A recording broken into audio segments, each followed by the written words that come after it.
اور یہ بہت کم لوگوں میں ہوتی ہے. میں شاید صرف پڑھ سکتی ہوں. بہرحال میری بہن رانیہ کپڑے وغیرہ دیکھ رہی تھی. تب بھی میری نگاہ بک سٹال پر پڑی. میں حسب معمول اور حسب عادت بک سٹال کی طرف چلی گئی. وہاں پر اکثر میں آیا کرتی تھی اور کتابیں لیتی تھی. کتابیں بیچنے والے بابا جی مجھے جانتے تھے. جب بھی مجھے دیکھتے تو مسکرا اٹھتے اور کہتے کہ آج کے دور میں بھی تمہیں کتابوں سے لگاؤ ہے.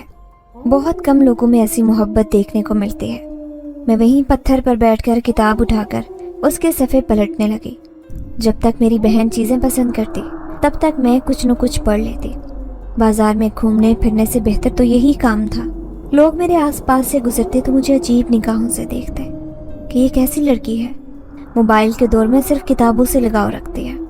ویسے بھی آج کل تو ہر کتاب موبائل میں مل جاتی ہے، لیکن جو کتابوں کی خوشبو ہوتی ہے، خاص طور پر پرانی کتابوں کے پنے، مجھے بہت پسند ہے. یوں لگتا ہے جیسے کسی اور ہی دنیا میں انسان چلا جاتا ہے. میں کتاب پڑھنے میں کھو گئی تھی اور میری بہن شاپنگ کرنے میں. کافی دیر گزر گئی تھی. مجھے محسوس ہوا کہ اب تک وہ واپس نہیں آئی ہے اور سامنے کی دکانوں میں بھی نظر نہیں آ رہی. میں نے ہاتھ میں موجود گھڑی میں ٹائم دیکھا تو 2 گھنٹے گزر چکے تھے. مجھے اپنی لاپرواہی پر سخت غصہ آیا تھا. میں اسے اپنی ذمہ داری میں لے کر آئی تھی. کم سے کم اس کا خیال رکھ سکتے تھی. ابھی وہ چھوٹی تھی. میں نے ادھر ادھر اس کو ڈھونڈنا شروع کیا. جس دکان پر وہ مجھے مل سکتی تھی میں نے ہر دکان پر اسے ڈھونڈا، لیکن وہ کہیں نہیں دکھے. سب سے اس کے بارے میں پوچھا بھی. روزانہ اتنے لوگ یہاں پر آتے تھے کہ کسی کو یاد نہیں تھا کہ وہ کب آئی اور کب گئی. اب تو میں صحیح معنوں میں پریشان ہو گئی تھی. چاروں طرف اندھیرا پھیل چکا تھا. مغرب کی اذانیں ہو چکی تھی. میں پریشان حال ادھر ادھر دیکھ رہی تھی. ہر جگہ چھان لی. اس نے نہیں ملنا تھا، وہ نہ ملے. جب میں تھک ہار گئی تو رکشہ لے کر گھر آئی. اماں نے دروازہ کھولا اور مجھے یوں پریشان حال دیکھا تو وہ جو مجھے باتیں سنانے لگی تھی، اتنی دیر سے کیوں آئی ہو، بالکل خاموش ہو گئی. میں اندر آئی. اماں کہنے لگی رانیہ کہاں ہے؟ میں چپ چاپ تخت پر بیٹھ گئی. دادی بھی وہیں پاس بیٹھی ہوئی تھی اور باقی گھر والے بھی سب مجھ سے بار بار پوچھ رہے تھے کہ رانیہ کہاں ہے اور تم اتنا پریشان کیوں ہو، کچھ ہوا ہے کیا، جلدی سے بتاؤ. میں نے دھیرے دھیرے سب کچھ بتا دیا. اماں، ابا اور دادی یہ سن کر زیادہ پریشان ہو گئے. اماں تو رونے بیٹھ گئی کہ میری بیٹی کہاں گئی اور مجھے ڈانٹنے لگی. تمہاری کتابوں کی وجہ سے یہ سب ہوا ہے. نہ تم اتنا کتابوں میں کھوتی اور نہ ہی وہ غائب ہوتی. کیا تم نے صحیح سے دیکھا تھا؟ میں نے اماں سے کہا کہ میں نے ہر جگہ ٹھیک سے دیکھ لیا تھا مگر وہ مجھے کہیں بھی نہیں دکھ رہی تھی. ابا بھائی کو لے کر دوبارہ سے انارکلی بازار گئے اور ہر کونا چھان لیا، ہر ایک سے پوچھ لیا اور اس کی تصویر دکھا کر بھی سب سے پوچھا، لیکن وہ کہیں نہیں مل رہی تھی. اب جیسے جیسے رات بیتتی جا رہی تھی ہم لوگوں کی پریشانی میں اضافہ ہوتا جا رہا تھا. آخر وہ یوں اچانک کہاں غائب ہو گئی. سب مجھے ڈانٹ رہے تھے لیکن دادی اماں نے کہا کہ اسے مت ڈانٹو، اسے ڈانٹنے سے وہ واپس نہیں آ جائے گی. ہم نے سوچا کہ اب ہمیں پولیس کے پاس جانا چاہیے. ابا پولیس کے پاس چلے گئے. ان کے ایک دوست پولیس میں ہی تھے. ان کو ساری بات بتائی.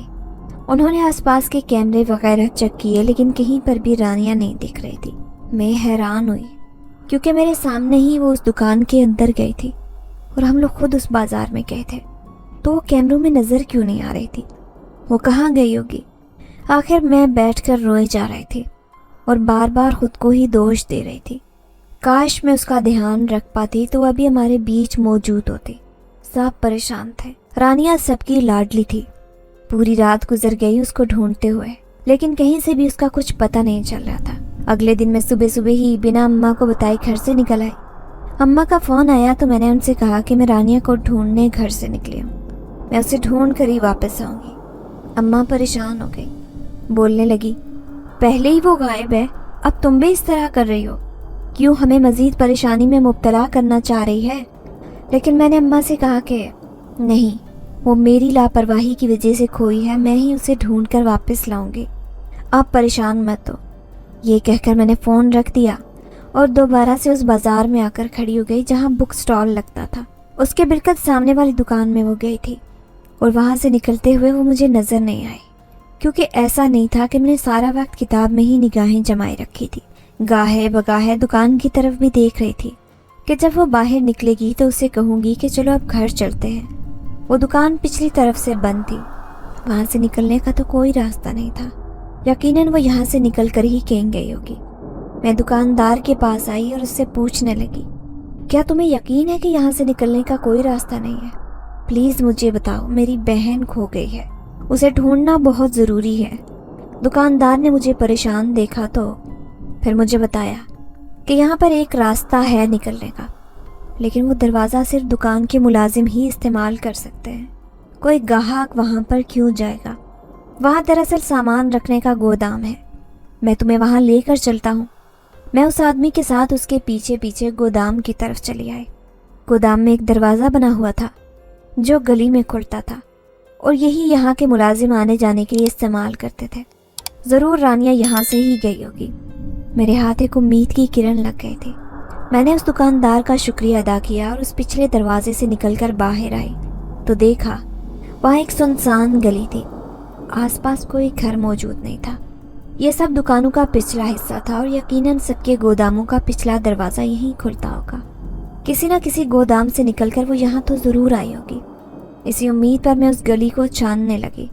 کوئی ایسی جگہ نظر نہیں آ رہی تھی جہاں پر رانیہ جا سکتی، پھر بھی میں یہاں چلنے لگی۔ وہ گلی کہاں جا کر ختم ہوتی تھی مجھے نہیں پتا تھا، کافی بڑی گلی تھی۔ چلتے چلتے میں ایک بالکل ویران جگہ پر پہنچ گئی۔ آس پاس نگاہ کی تو وہاں کچھ نظر نہیں آ رہا تھا۔ پھر اچانک میری نگاہ ایک پرانے مکان پر پڑی۔ وہ مکان بہت زیادہ پرانا لگ رہا تھا اور یوں لگتا تھا کہ سالوں سے کسی نے اس مکان کی طرف دھیان نہیں دیا اور یہاں کا رخ نہیں کیا۔ شاید رانیہ یہاں ہو سکتی ہے۔ کسی امید پر میں نے فوراً سے اس طرف جانے کا فیصلہ کیا اور بھاگتی ہوئی اس مکان کی طرف آئی۔ مکان کا تالا ٹوٹا ہوا تھا، وہ دروازہ بھی آدھا کھلا تھا۔ میں نے احتیاط سے اندر جھانکا تو مجھے کچھ بھی نظر نہیں آیا۔ اندر گھپ اندھیرا تھا۔ میں دروازہ پورا کھول کر اندر آ گئی۔ اس کمرے کی بوسیدہ کھڑکیاں کھولیں تو تھوڑی سی روشنی کمرے میں پھیلی۔ صرف ایک کمرے پر مشتمل یہ مکان بہت پرانا تھا، اس کی حالت بہت خستہ تھی۔ میں نے آس پاس نگاہ دوڑائی، مجھے ٹھیک سے کچھ نظر نہیں آ رہا تھا۔ پھر بھی اندازے سے چلتے چلتے میں ہر کونا دیکھ رہے تھے۔ تبھی میرا پاؤں کسی بھاری چیز سے ٹکرایا۔ میں نے موبائل کی روشنی جلائی اور دیکھا تو میرے پاؤں کے بالکل سامنے رانیہ پڑی ہوئی تھی۔ اسے اس حال میں دیکھ کر تو میرا کلیجہ کام کیا تھا۔ نہ جانے کیوں وہ یہاں پر آئی اور کس نے اس کا یہ حال کیا ہے۔ اس کے سر سے خون بہہ رہا تھا۔ میں نے فوراً سے سیدھا کیا۔ وہ بے ہوش تھے، پتہ نہیں کتنے گھنٹوں سے اس کی یہ حالت تھی۔ مجھے جلد سے جلد اسے یہاں سے باہر نکالنا تھا۔ آس پاس مجھے پانی بھی نظر نہیں آ رہا تھا کہ میں اس کے چہرے پر ڈالتی اور اسے ہوش میں لانے کی کوشش کرتی۔ ابھی میں اسے اٹھا کر باہر لے جانے ہی والی تھی کہ گھر کا دروازہ خود بخود بند ہو گیا۔ دروازہ بند ہونے کی آواز پر میں نے مڑ کر دیکھا تو وہاں پر کوئی بھی نہیں تھا۔ پھر یہ دروازہ خود سے کیسے بند ہو گیا؟ اور جو کھڑکیاں میں نے کھولی تھیں وہ بھی ایک ایک کر کے بند ہوتی جا رہی تھی۔ یہ کیسے ممکن ہے؟ میں رانیہ کی حالت سے پہلے ہی بہت پریشان تھی۔ آخر یہ سب چل کیا رہا ہے؟ میں نے موبائل اٹھایا اور سوچا کہ گھر پر کال کر کے کسی سے مدد مانگتی ہوں، لیکن وہاں تو سگنل ہی نہیں آ رہے تھے۔ تھوڑی دیر پہلے تو میرے سگنل بالکل ٹھیک تھے، اب اچانک سے کیا ہو رہا ہے؟ رانیہ کی حالت اتنی خراب تھی کہ اسے فوراً ہسپتال لے جانا بے حد ضروری تھا، اور میں یہاں پھنس کر رہ گئی تھی۔ مجھے اپنی پڑھی ساری کہانیاں یاد آ رہی تھی، وہ ساری کہانیاں جو میں کتابوں میں پڑھا کرتی تھی، جن میں جنات کے بارے میں بتایا ہوتا تھا۔ ایسی ہی ویران جگہ ہوتی، ہمیشہ مجھے ایسی جگہوں پر جانے کا شوق رہا تھا، لیکن اب میں جب یہاں پھنس گئی تھی تو جلد سے جلد یہاں سے نکلنا چاہتی تھی۔ اس ویران جگہ کو دیکھ کر مجھے خوف آ رہا تھا۔ کہانیوں میں یہ سب پڑھنا تو بہت آسان ہے، لیکن حقیقت میں اس کا سامنا بہت مشکل۔ میرا دل تیزی سے دھڑک رہا تھا۔ میں نے رانیہ کو ہوش میں لانے کی کوشش کی، لیکن خون زیادہ بہہ جانے کی وجہ سے وہ بے ہوش تھے۔ میں نے اپنے دوپٹے کا کونا پھاڑا اور اس کے زخم پر باندھ دیا تاکہ مزید خون نہ بہے۔ میں اٹھ کر دروازے کی طرف آئی اور اسے کھولنے کی کوشش کی، لیکن وہ کھل نہیں رہا تھا۔ تھک ہار کر میں وہیں بیٹھ گئی۔ پھر خیال آیا کہ زور زور سے چلاتی ہوں، ہو سکتا ہے پاس سے اگر کوئی گزر رہا ہو تو اسے میری آوازیں سنائی دیں، وہ ہمیں یہاں سے باہر نکال لے۔ لیکن ایسا نہیں ہوا۔ میرے چلانے کا کوئی فائدہ نہیں ہوا، نہ ہی رانیہ ہوش میں آ رہی تھی۔